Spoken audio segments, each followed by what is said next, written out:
Hi folks, Bryant here with the open range. The lighting is really bad. I need to get a better lighting setup for this thing. And it's really dark outside and it's only 6:45. So it is what it is. These are going to be the wintertime editions and they may be dark and whatnot in the evenings. So anyway, I've been kind of slacking on these videos for a bit. I'm trying to get into a better routine with a lot of employment changes and things like that have occurred recently. I wasn't sure what I was going to talk about. So I had a friend give me some suggestions, kind of some from my list and whatnot. I think we're going to talk about built not bought. This would be a good one to talk about because of SEMA. SEMA just happened and there's a lot of built instead of bought vehicles there, and I'll try to use this over a couple different examples, not just cars, but mainly this topic applies to the automotive world because there's a lot of talk and a lot of trash talking about built not bought and this and that and blah blah blah, and I've had experience with both. And so let's go ahead and dip into that. Again, open range. I'm Bryant. We have open discussion about a wide range of topics, and today's topic is built not bought.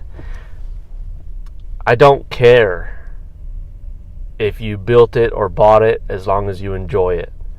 It doesn't matter. It doesn't matter. It doesn't give the vehicle, we're going to use vehicles for right now, it doesn't give the vehicle any less quality if it's secondhand. It doesn't give you any lower quality as a person or an enjoyer of the activity if you bought one instead of built one. Some people don't have time, some people have more money, some people don't have the skills, and if you were to get in this mindset where everything has to be built by the person that owns it, then all of the builders would never have anything to do, and that's not cool.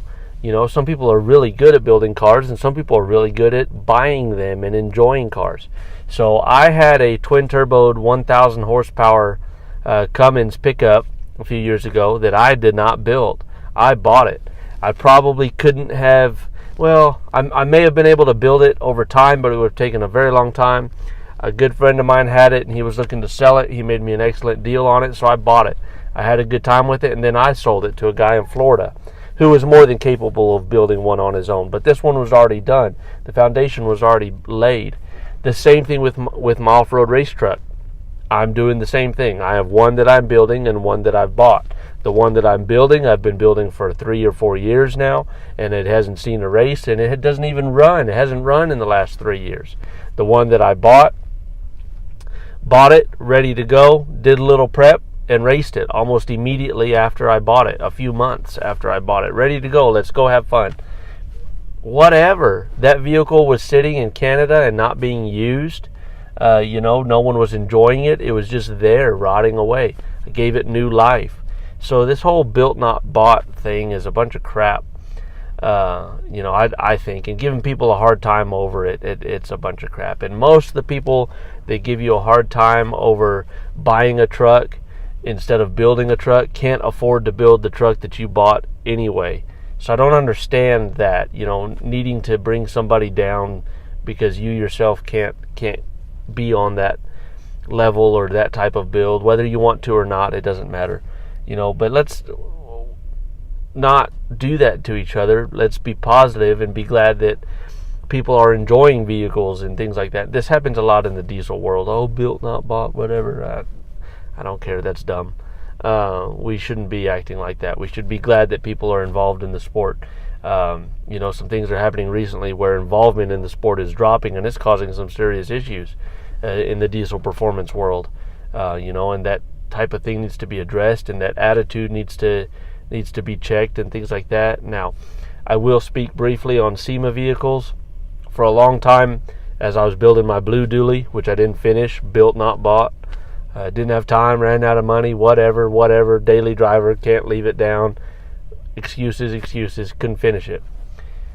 Back when I was building that truck, I was in a couple circles with some people that were really gung-ho about the whole SEMA thing, and got caught up in that craze a little bit, wanting to have a vehicle featured in SEMA, and I think it would be really cool. Like, for example, my buddy Umberto's first gen dually, that truck deserves to go to SEMA. It's built from scratch, from top to bottom, by a guy that will build you one if you want one, and it uses current parts and parts that you don't find on those things. I mean, that is the epitome of a SEMA vehicle, in my opinion, for the aftermarket and this and that. And it's complete, inside and outside, runs, drives. He could have driven it there and back and whatever. A lot of these vehicles that show up to SEMA are unfinished.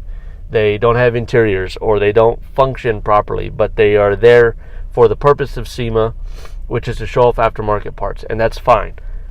But using those as a guide of what a quality build is, some of those vehicles good, but a handful of those vehicles, sorry, my nose itches, a handful of those vehicles are not so good. You know, if the vehicle is unfunctional, or missing its interior or whatever like that, and having people try to build these vehicles who, if we're honest, can't afford to build them. They have to wait till the very end, the SEMA crunch, because they can't afford to buy the parts to put on them. They have to wait for the sponsors to hopefully give them to them. Man, you ought to evaluate your priorities and wait a year. You know, go next year. But have the money, pay the sponsors, pay them for the parts. They'll pay you back. And that way you can build a quality vehicle, and you can let your builders, if you're not the one building it yourself, have time to do a good job. And that way the vehicle will represent everyone in its best possible light.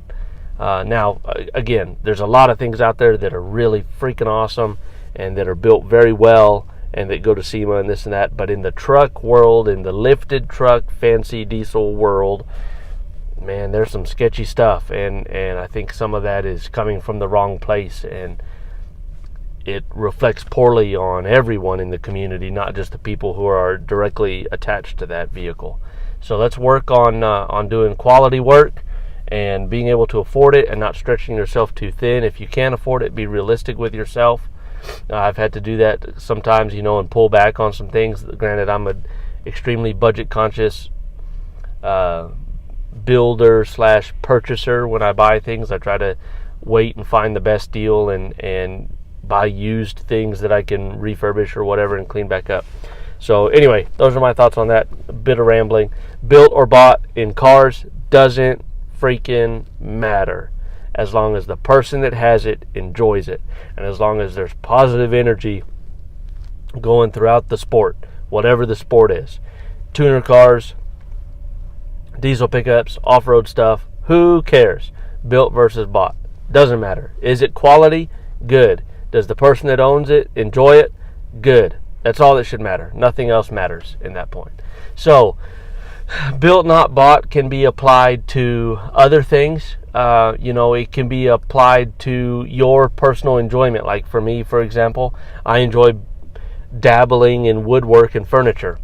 Automotive themed furniture. I've built some tables and some benches and things like that. I'd like to build a little bit more. I could buy the things that I want, but I personally like to build them myself. I have the materials and the supplies, and I can learn the skills needed to do that. But again, same thing, doesn't matter. If there's an artisan out there that builds something that you like, support them and buy their products. Don't bitch about the price being high. It's going to happen. People's time is worth money, especially if it's something that you enjoy and you like and you can't build or don't have time to build yourself. It might cost you a little bit more money, but support those people so that they can continue their craft and continue building things for others that maybe can't build for themselves. And again, there's nothing wrong with that. If you can't build it yourself and you can buy it, that's cool. Good, do it. We need people like that. We need people on all sides to do things like that. Houses, same thing, you know, custom houses, this or that. Build it yourself or don't or whatever.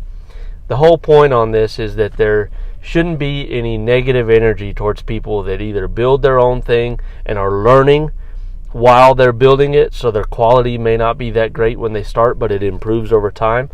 Those people may need some guidance, so guide them if you actually know. Not if you think you know, but if you actually know what they're doing and how they're doing it, you know, help them out so that they can learn more and build better for themselves.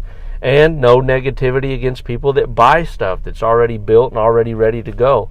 Man, it saves you a lot of headaches if you buy something that's got all the bugs worked out of it. Believe me, I know, because I've had all of it built and bought. And the bought stuff, for the most part, as long as you pay attention to what you're buying, is way better than the built stuff is for the first 4 or 5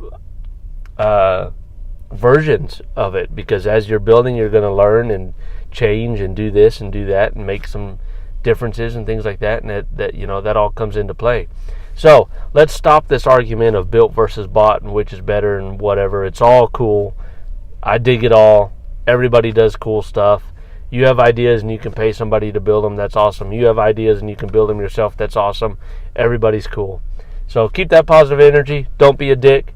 This is The Open Range. I'm Bryant, and we'll be back on Saturday with another topic. I don't know what I'm going to talk about yet, but it's going to be complicated, I'm sure. I'll figure something out, and we'll have a topic on Saturday, and I'll get back into my regular routine. So like, share, subscribe, and all those things that you do for YouTube. Thanks very much for watching and supporting this program, and I will do a better job of building my page and not buying my followers. The puns there. And I'll do a better job of keeping up with this. And so we'll see y'all on the next one. Thanks.